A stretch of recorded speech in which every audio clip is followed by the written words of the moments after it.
وسلام على عباده الذين اصطفى. أما بعد فأعوذ بالله من الشيطان الرجيم.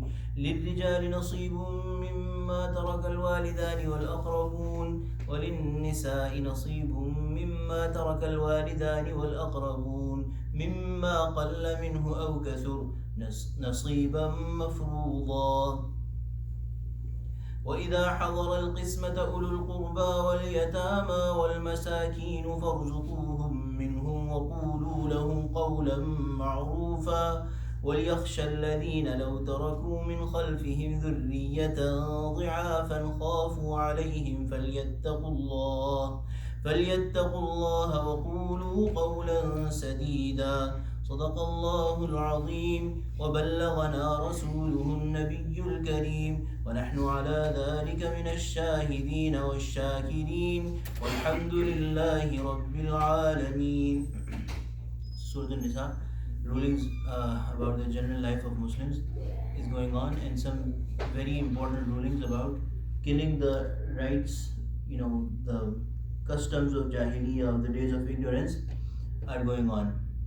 In this ayah that we recite today, ayah number 7, للرجال نصيب مما ترك الوالدان والأقربون وللنساء نصيب مما ترك الوالدان والأقربون. It's a landmark ayah of the Quran which killed and presented a ruling that was non-existent before Islam and Quran, which is that the literal translation. Let me tell you the Shan-e Nuzul, or the background of this ayah. There was this Sahabi. So first off, universally, there was no right in inheritance of women, and there was no right of inheritance for yatama, for the small non-adult boys or girls left behind. So for the female gender, be them adults or non-adults, nowhere in the world was there a right in inheritance for them.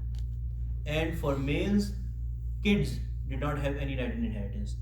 In Arab particularly, the custom was that as soon as somebody died, males of even farther relationships would come, and without any resistance, they would become the rightful owners, according to custom, of whatever was left behind. And it was a well-known saying that inheritance is for those who ride the horses and who fight in battles and who collect the spoils of war. So, if your brother or if your husband or if your father had gone in battle and died, all the other people who were part of that battle would collect the spoils of the war, and whatever that person left behind, na'uzu billah, if somebody was killed in battle, whatever he left behind would also become a spoil of war in a way. That they will also grab that, whatever he left behind, and that will become theirs. In the time of the Prophet ﷺ, there was this one person who passed away. His name is Aus bin Thabit. And according to the custom of Arab, as soon as he passed away, his paternal cousins came, not even his brothers, but cousins came. He had left behind his wife, his small child, male child, and two little girls. His paternal cousins came and took hold of whatever he had left behind. The mother of these children who was left behind was very grieved by this, because there was nobody to support her family now, and whatever was with them was also taken. So she beseeched these people that at least when you are leaving me with nothing, at least these two little daughters of mine, take them with you, make them your wives, so at least you'll take care of them.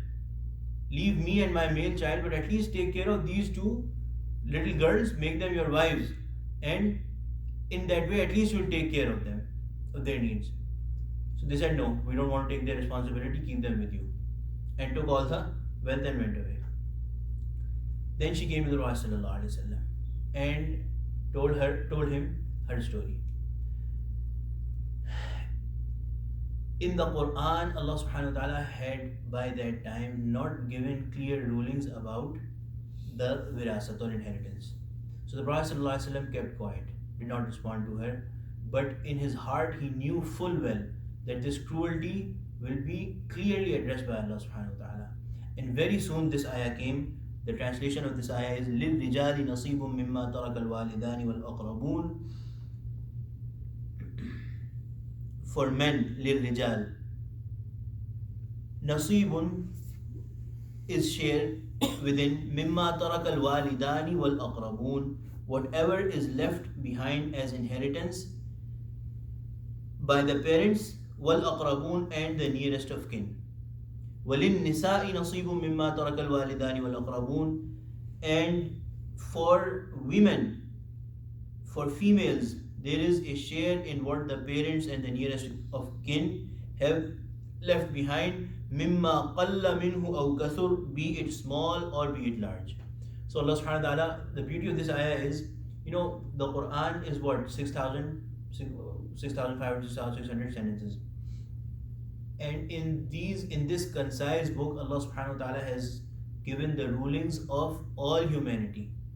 So this is a very concise book. Sometimes we see repetitions. There is a very important purpose behind that repetition. It may seem repetition to our eyes, but it is behind it, Allah subhanahu wa ta'ala has a very important purpose. Here, Allah subhanahu wa ta'ala has very clearly said, Allah subhanahu wa ta'ala could have said, لِلْرِجَالِ وَالنِّسَاءِ نَصِيبٌ. Collective, together, Allah subhanahu wa ta'ala could have said, men and women have right in whatever is left behind by their parents and their nearest of kin. But Allah subhanahu wa ta'ala added another sentence, addressed men separately and addressed women separately. Ulama have said that therein is an assertion that be very particular, not only about the rights of men, but also just like there is rights for men, there is rights for women. لِلْرِجَالِ نَصِيبٌ مِمَّا تَرَكَ الْوَالِدَانِ وَالْأَقْرَبُونَ وَلِلنِّسَاءِ نَصِيبٌ مِمَّا تَرَكَ الْوَالِدَانِ وَالْأَقْرَبُونَ. And the detail of this is given in the latter part of the surah. And inheritance generally is, there's two principles given here. Number one is, inheritance is a right of the people left behind who are related to the deceased by birth, so by parents. The other is by nearest of kin, which includes some other people from the family and relationship through marriage.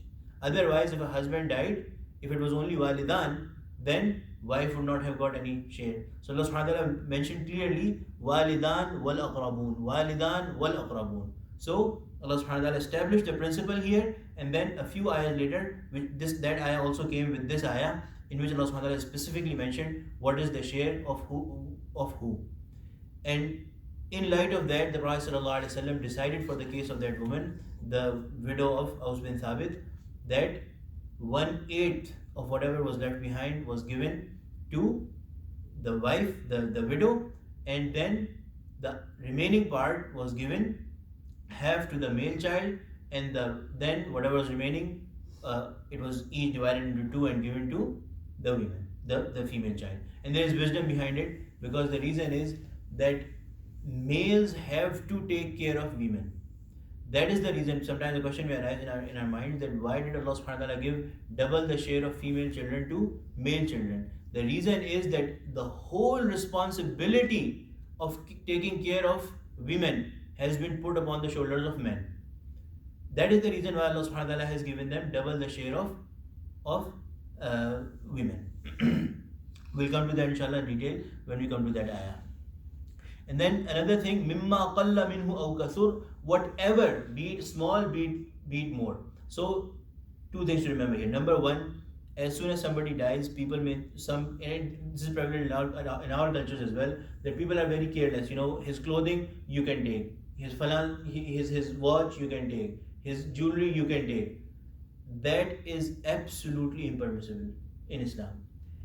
Every single little thing, even one of his caps, even his, if he uses surma or antimony in their eye, if that belongs to that deceased person, that will be brought and put together with everything that is left behind, and then it will be divided to the rightful inheritors.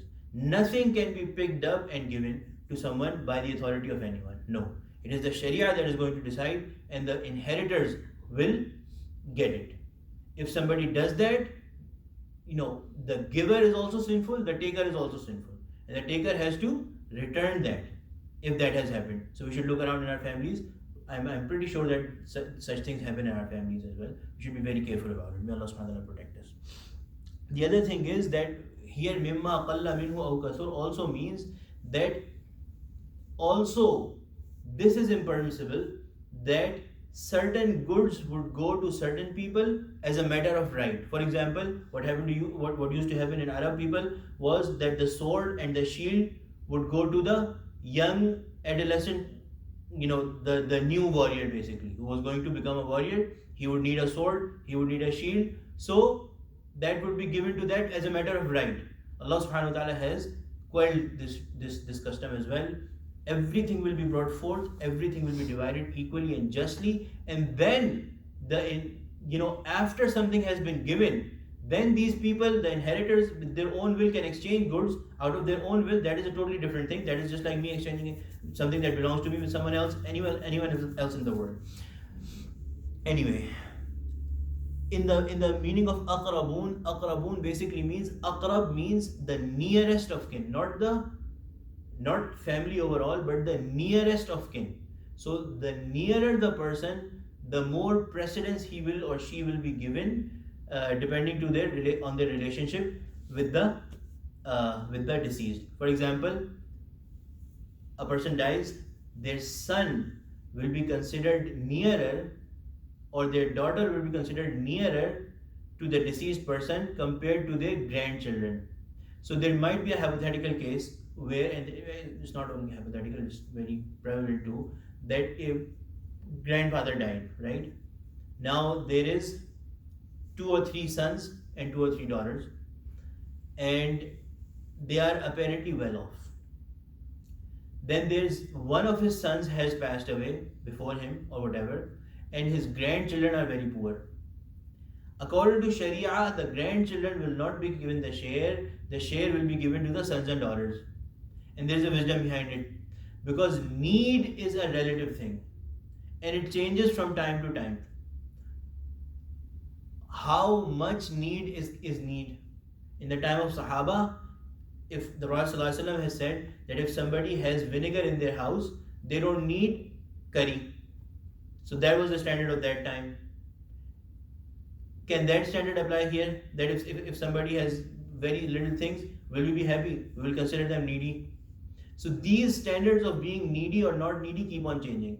Therefore, the wisdom of Allah subhanahu wa ta'ala has not placed inheritance upon need and not need, somebody being needy or not needy. Inheritance has been made dependent upon how near of a relationship the person has, the inheritor has, with the person who has passed away. But the next ayah talks about, inshallah we'll do the next ayah next week. It talks about those people who do not have a right in inheritance, but out of confusion or out of expectation, they also come. Allah subhanahu wa ta'ala has made it a point to tell people who are inheriting that wealth to deal with those people nicely as well. Inshallah we'll talk about it next week. And if there's something, the final 2 words is nasiba mafruḍa. This is a share that has been made farz by Allah subhanahu wa ta'ala. So the thing that we often don't understand is that even if I don't, for example, I'm one of the inheritors, even if I clearly declare that I don't want any part in the inheritance, even then I will be given the inheritance and I will become the rightful owner of it. Now I can give it to someone else, that's a separate thing, but nasiba mafruḍa, number 1, nobody has any right to argue, debate, question any of these, because this is something that has been decided by Allah subhanahu wa ta'ala. Number 2, even an inheritor, if they do not want to take part in inheritance, they still have to, their share becomes their property automatically by the order of Allah subhanahu wa ta'ala. Now if they want to give it to someone else, they can do so. Alhamdulillah Rabbil Alameen, salatu wassalamu ala sayyidil mursaleen. Rabbana zalamna anfusana wa lam taghfir lana wa tarhamna lanakunanna minal khasirin. Rabbi ighfir warham wa anta khairur rahimin. Allahumma ij'alna min ahli al-Qur'an alladhi ahluka wa khassatuk. Sallallahu ta'ala ala khayri khalqi sayyidina wa lana Muhammad wa ala alihi wa sahbihi ajma'in. Amin.